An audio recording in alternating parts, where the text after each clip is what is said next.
When I first came to Edmonton, 1970, I was in grade 7, and it was May, and it snowed on May 20th, and I thought, what kind of wintry hellhole have I been dragged to? Edmonton, snowing May 20th. So I went through the summer. I finished my grade 7 at Londonderry Junior High. Then I went through the summer, and then the following fall, then I was in grade 8. Now, this was common knowledge in Edmonton for school kids. I'm in grade 8. It's the dead of winter. Okay, I have a bus pass. And if I lost my bus pass, I could run home. But, grade 8 kids being irresponsible, they would always lose their bus pass. And then the bus driver wouldn't let them on. All right, no problem.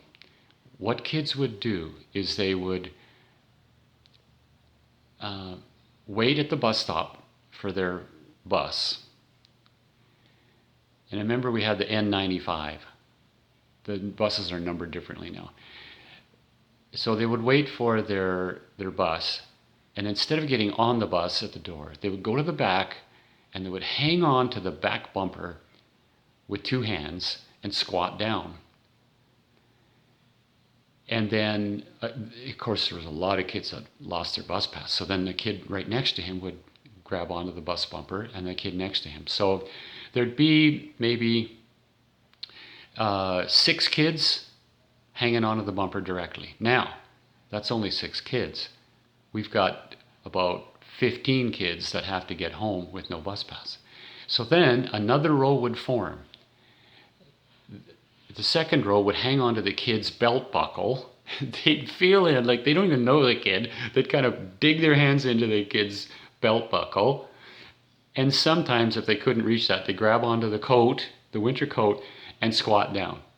And then there'd be a third row, and then a fourth row. And then pretty soon, if you can imagine, it's like this triangular beehive of kids hanging on to each other. And then at the very end, there'd be one kid at the very peak at the end. Bus driver wouldn't see it because they're behind the bus, fully behind the bus. There's no rear viewing cameras in those days. And the mirrors only look at the sides. So these kids are completely hidden. The bus takes off. The first time I saw this, I just burst out laughing, thinking this isn't going to work. Well, of course, for some of the very end trailing kids, there was people single kids hanging onto the single kid at the peak of the pyramid.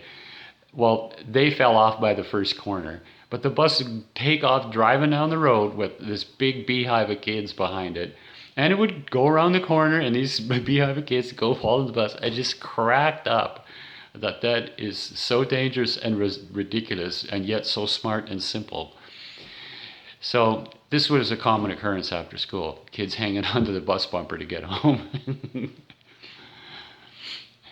Now, did I ever try it myself? Not hanging onto the bus in the winter, but I did, riding my bike, my 10-speed, catch up to a bus, and I hung on to the rear taillight of a bus to tow me along behind the bus. The bus driver saw me, didn't like that. He slowed down. He was going to stop, so then I let go and take off. I only tried that once and didn't work very well.